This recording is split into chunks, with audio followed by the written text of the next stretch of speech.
বদনী, জয় কালী করাল বদনী, জয় কালী কালী কালী।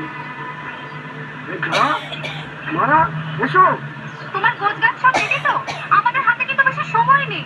কালকে তোমরা যখন ফোন করলে তারপরের থেকে তো আমি কাজে লেগে পড়লো। দিবালোকে দিয়ে তারপরে আবার বিনা লগ্ন, প্রচুর নিয়ম কানুন, তারপরে আমাকে অনেক জিনিসপত্র জোগাড় করতে হয়েছে। কথা কম বলো ঠাকুরমশাই, বিয়ের আয়োজন করো। জয় কালী করাল বদনী। বর্তমানে তুমি এদিকে এসো, এসো।